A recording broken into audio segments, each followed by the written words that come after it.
Andrzej Romocki przeszedł do historii jako jeden z najdzielniejszych harcerzy Szarych Szeregów, bohater Powstania Warszawskiego. Co o nim wiemy? Urodził się 16 kwietnia 1923 roku w Warszawie. W młodości miał wszechstronne zainteresowania. Rodzice więc postanowili zadbać o jego wykształcenie. 5 maja 1941 roku na tajnych kompletach zdał wszystkie egzaminy maturalne na 5. A po maturze? Przez 2 lata Andrzej był studentem Tajnej Szkoły Głównej Handlowej. Jednak porzucił uczelnię na rzecz pracy podziemnej. Zafascynowany ojcem przyjął jego pseudonim Morro.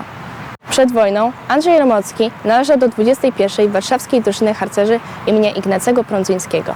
A w czasie okupacji Działał w organizacji Wawer zajmującej się małym sabotażem. Był też drużynowym w Szarych Szeregach. Jeden z jego podwładnych po latach wspominał: w Szarych Szeregach Andrzej czuł się świetnie. Był przecież harcerzem od lat chłopięcych. Zaprzyjaźnił się z Rudym i Zośką. Wstrząśnięty był ich śmiercią. Gdy pierwsze i najsilniejsze wrażenie przeminęło, powtarzał uporczywie: musimy Zośkę i Rudego zastąpić. Muszą trwać w naszej pamięci. jak potoczyły się dalsze losy Andrzeja Romockiego? Morro uczestniczył w działaniach dywersyjnych. Mając zaledwie 20 lat, dowodził akcją pod Sieczychami. I w konspiracji, i w powstaniu dbał o swoich podkomendnych. Andrzej był ambitnym dowódcą. Starał się mobilizować swoich podwładnych do doskonalenia się w różnych dziedzinach. Wiosną 1944 roku Andrzej ukończył podziemną szkołę podchorążych Agricola. Swój szlak powstańczy rozpoczął na Woli. Żołnierze dowodzonej przez niego kompanii Rudy zdobyli tu 2 niemieckie czołgi, które później pomogły w wyzwoleniu Gęsiówki. Powstańcy uwolnili wówczas niemal 350 Żydów pozostających w obozie.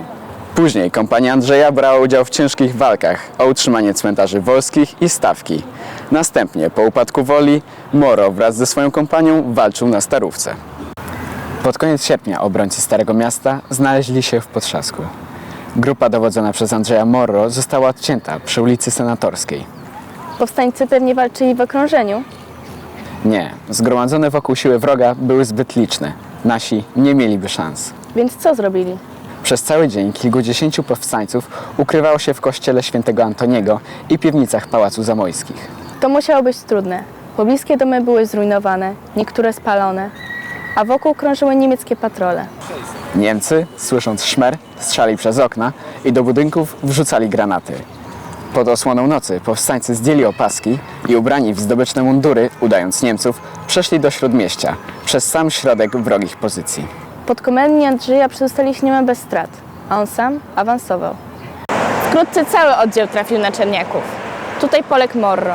Czy wiadomo coś więcej o okolicznościach jego śmierci? Tak, podwładny Andrzeja pisał: sanitariuszka Zosia z plutonu SAD, mimo silnego ostrzału nieprzyjaciela, podbiegła do leżącego Morro, aby udzielić mu pomocy. Stwierdziła jednak zgon. Dowódca kompanii Rudy poległ nad brzegiem Wisły, na ulicy Solec, w pobliżu ulicy Wilanowskiej. Nawiązywał łączność z berlingowcami, patrolem zwiadowców. Ostrzał ze strony Niemców był bardzo silny. Andrzej poległ rano, 15 września. Po wojnie przyjaciele Andrzeja Romockiego odnaleźli na Czerniakowie jego ciało wśród setek innych poległych. Wraz z matką przynieśli Andrzeja na Powązki. Tu Morro spoczął u boku swojego brata, Bonaventury, wśród swoich podkomendnych. Był kawalerem Krzyża Srebrnego Orderu Virtuti Militari i 2-krotnie Krzyża Walecznych. Pośmiertnie został awansowany do stopnia kapitana, a jego dowódca z czasów Powstania Warszawskiego oceniał go jako najdoskonalszego z dowódców kompanii, jakich znał.